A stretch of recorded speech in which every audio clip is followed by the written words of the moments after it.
Hello and welcome to another edition of the TC Experience. It is Wednesday the 25th of March 2020 and wow, so much has happened since my last video that I put out there, which was 9 days ago on what would it have been Monday the 16th of March.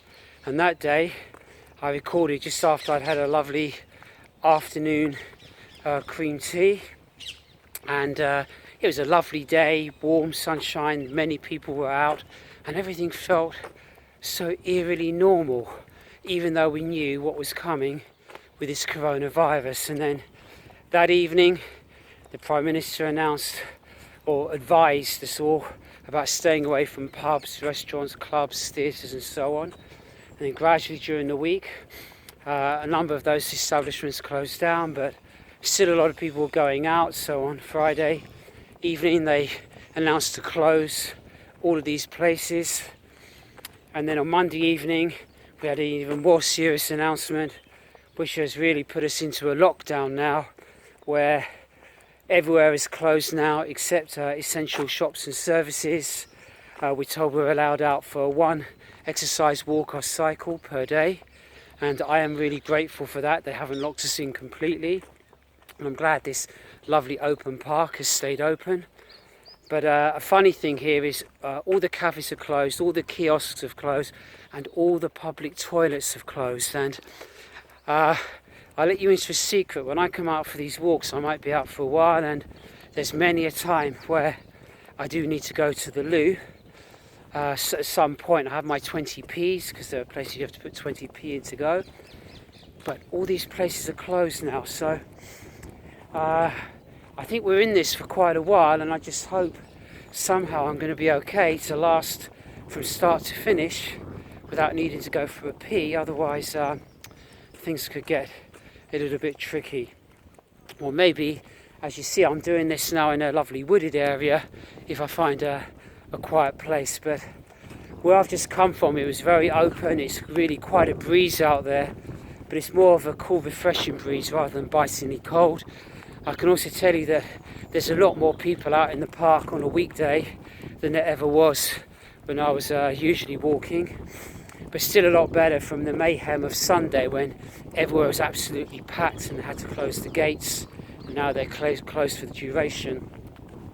And I'm just giving you a flavour of what it's like in the UK at this time, in what I call the coronavirus times.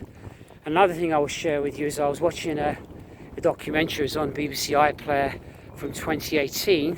It was 100 years on from the Spanish flu pandemic, and wow, it was a pretty grim and gruesome watch, I have to say, and really chilling. One is just to see how bad that was, and the devastating effects of it and how it spread, but also to see at the time the contradictory opinions and advice of the medical professionals, the scientists, the politicians, leaders and the military. It also contributed to this not really being called in time, and how it spread from America. And by the way, that was another interesting fact. I thought, why was it called the Spanish flu? Because it actually emanated from the US, from Kansas is where they believe it came from an army camp there. And then, of course, all the troops that were sailing across the Atlantic to join in World War I, that's how they brought it to continental Europe. And then a lot of other ships were sailing to other continents, Africa and India, and that's how it got passed on to all those other continents there, and also to the Far East Asia. And part of that was because of the colonies. So all these colonies on different continents was also, and then the ships sailing by picking up troops, that was a contributory factor. And it was interesting that Australia, seeing all of this, they then did a complete embargo of their massive island country and said no ships are allowed to dock here. And that's what protected Australia as the only island, country or continent, because pardon me, it's all of those three things, and that is how they protected themselves from what was called the Spanish flu. So I'm just trying to get a better light in there because of the sun behind me, and I see that impacting in the picture quality. And what I picked up from there was two things. One, about looking at the lessons from history, or what lessons have been learned or not been learned, looking at the parallels of history, and also looking about this virus, how it got into humans, how it mutated, how clever it is at trying to outwit the humans, and how devilishly evil this virus can be. And there are many similarities with coronavirus and COVID-19, although I would have to say, from what I've seen so far, as bad as it is not as bad as this virus that hit in 1918. And the other thing I wanted to say is, what they were saying, all these scientists, medical professionals in 2018 were absolutely predicting another pandemic was on its way, and very soon. All of them said this, and they all said we need to be prepared for this next pandemic.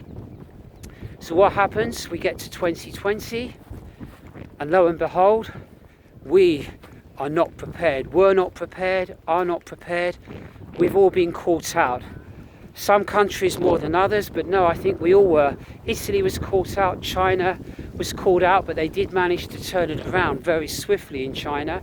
But Europe, definitely, perhaps a lot more so in the UK, we have been caught out.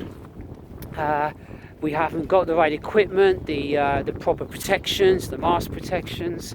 So no, the warning was there from 2018, and no proper preparations were put in place. The US, definitely, from everything I've seen, they are also very ill prepared for this. And you're thinking, what are the lessons that would be learned from all of this? And another one that I really do wonder about is, they were saying that, so the Spanish flu, the so-called Spanish flu pandemic, started, by the way, do you know why it was called Spanish flu?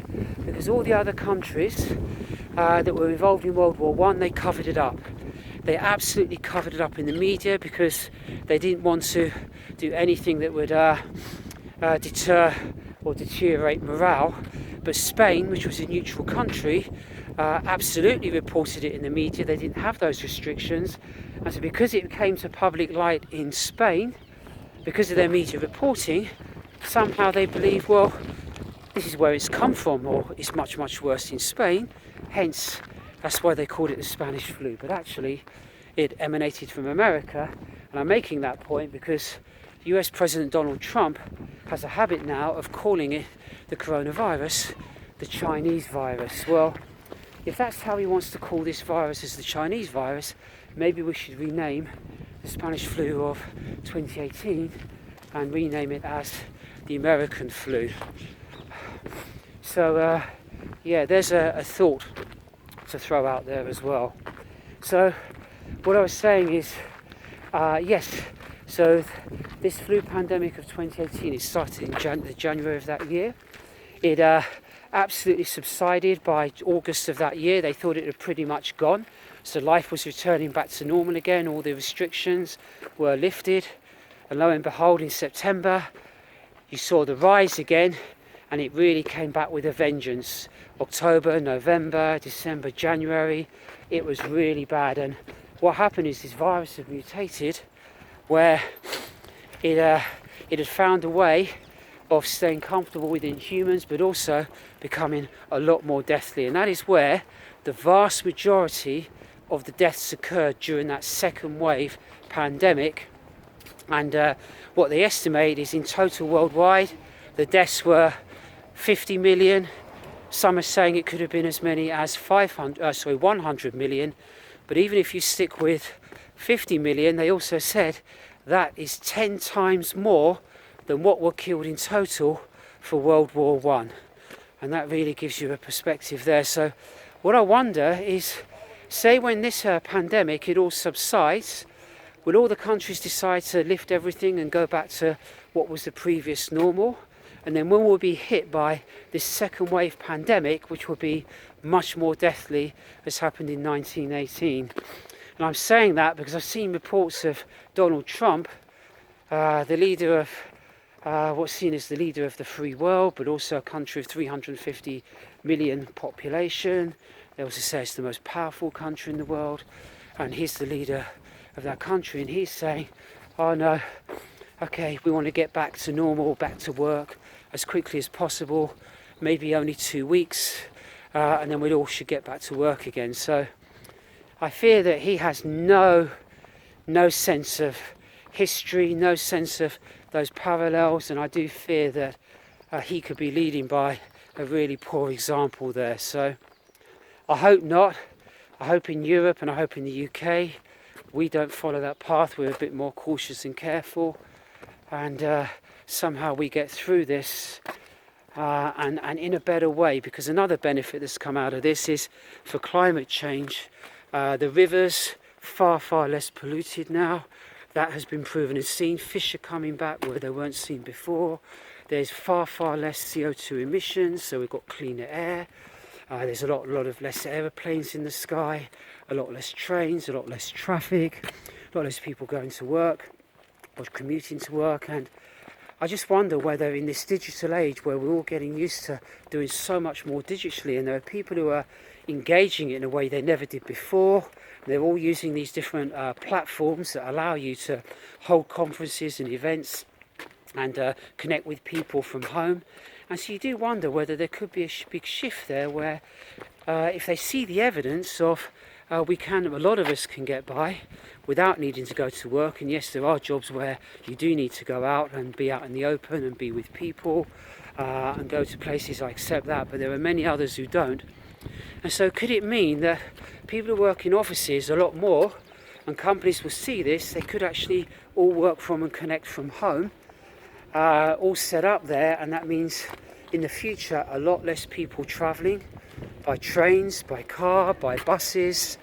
And so does that mean that we could still make a contribution to reducing CO2 emissions and climate change? And that could be a real positive that may come out of this. And while talking about the positives there's one more that I will just mention. It came up on my screen while talking here. They did ask yesterday for 250,000 people in the UK to volunteer to help the NHS out and to help to do errands for vulnerable and elderly people in various ways. I've just seen that as of today, so we're talking about 24 hours or less than 24 hours, 405,000 people have signed up as volunteers to help. So that does show you there's a fantastic human spirit, a fantastic humanity, community spirit, and there's another fantastic positive that will come out of this. So I leave you from giving you some of the harder stuff and the grim thoughts. Let's leave it on those positives for now, and let's see how we get through it and how we come out the other side. But for now, thank you for watching. Stay safe, do be careful out there, and toodaloo.